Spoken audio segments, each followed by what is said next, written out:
Pessoal, tudo bem com vocês? Estamos aqui para a correção de mais uma semana de atividades do Plano de Estudo Tutorado, volume 4. Estamos agora na semana 3 e o nosso objetivo de conhecimento dessa semana são as propriedades periódicas. Vamos lá? Atividade 1. Responda. Letra A. O raio atômico é baseado em qual característica do átomo? Justifique sua resposta. Então vamos lá, pessoal. O raio atômico ele está relacionado com o tamanho do átomo, ou seja, o número atômico.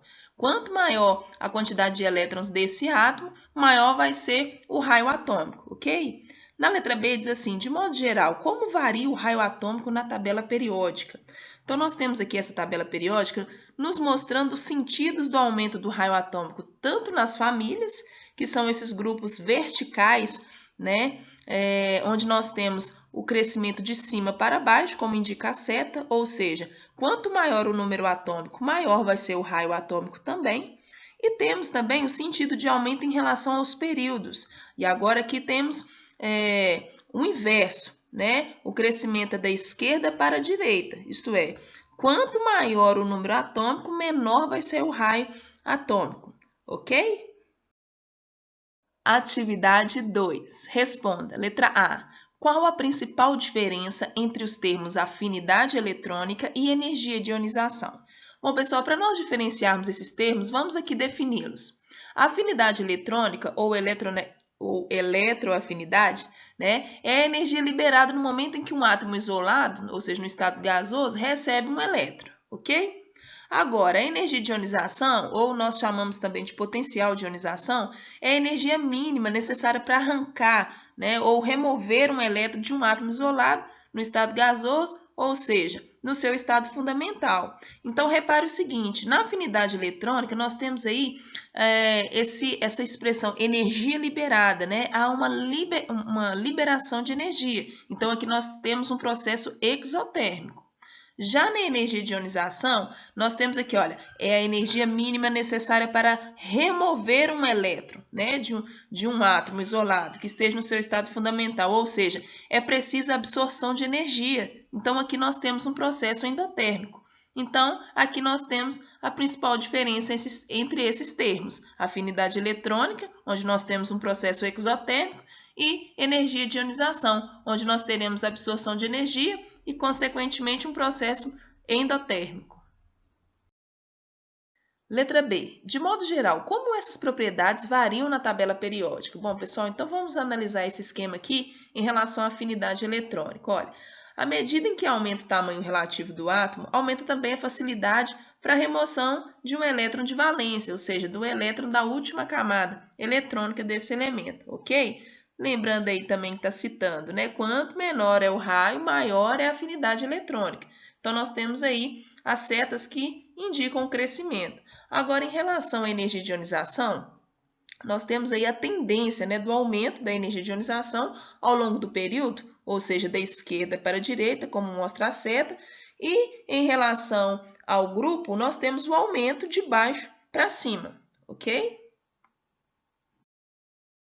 Atividade 3. Os elementos químicos A, B, C, D e E apresentam os números atômicos 26, 11, 9, 3 e 7, respectivamente. Qual a alternativa que apresenta a sequência decrescente de eletronegatividade? Então, vamos lá, pessoal. Olha, vamos colocar essa tabela periódica aqui para a gente analisarmos juntos.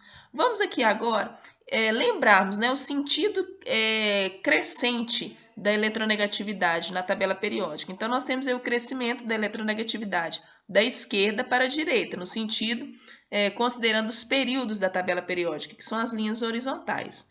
Agora, para os grupos ou famílias, que são essas colunas verticais, nós temos o crescimento da eletronegatividade de baixo para cima. Ok, então agora nós vamos identificar esses elementos químicos aqui na nossa tabela. Bom, o exercício diz que o primeiro elemento tem o número atômico 26, então tá aqui, é o ferro. O segundo elemento tem o número atômico 11, é o sódio. Agora nós temos aqui o flúor, né, o terceiro elemento com o número atômico 9, seguido do lítio, que é o número atômico 3, e por fim o nitrogênio, com o número atômico 7.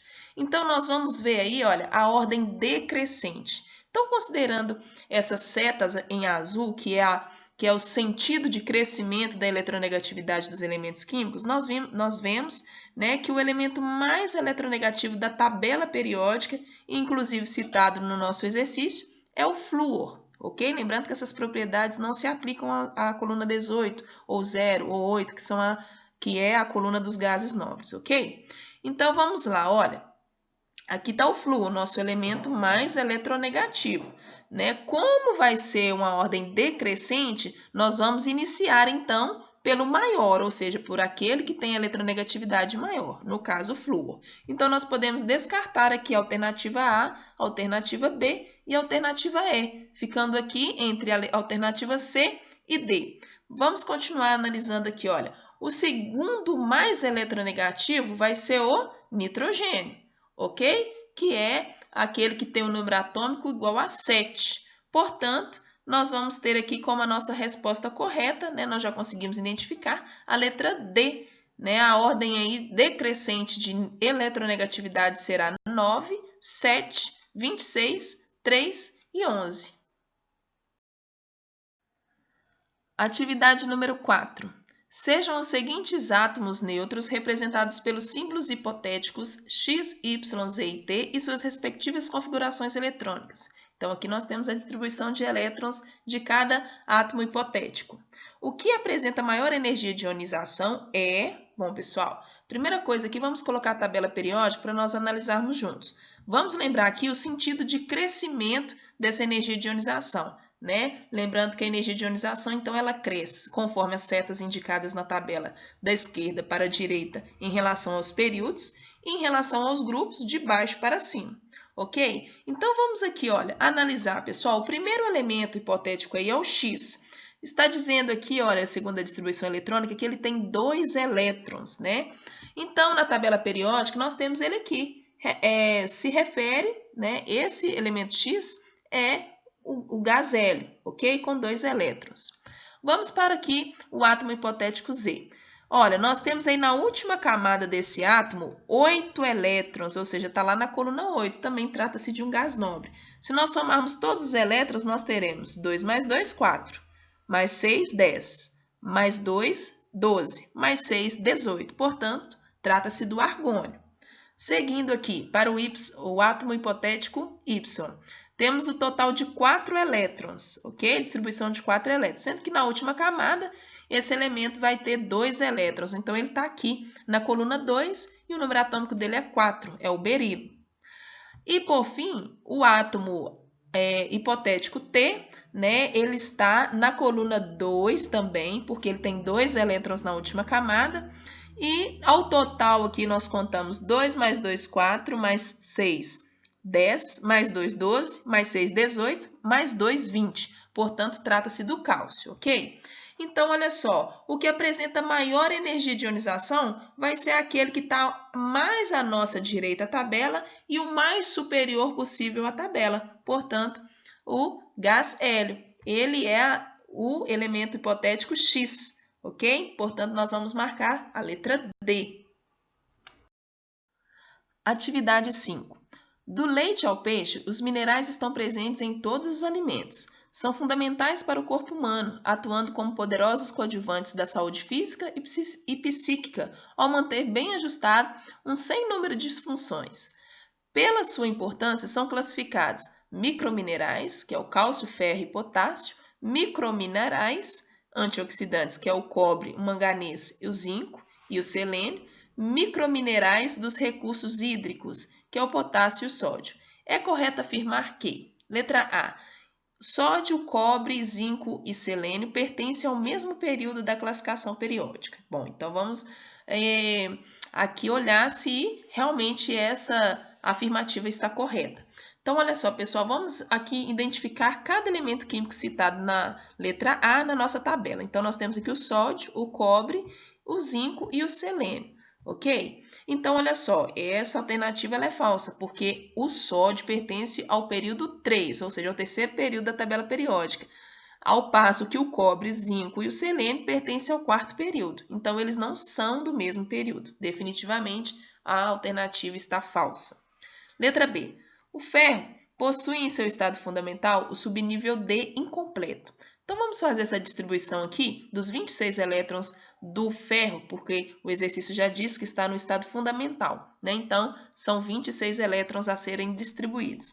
Considerando essa distribuição eletrônica, a gente percebe que o subnível D realmente está incompleto. Sabemos que esse subnível ele comporta até, né, no máximo 10 elétrons, e aqui ele tem apenas 6. Então, realmente o subnível D está incompleto. Essa opção ela é a correta. Mas vamos seguir no exercício.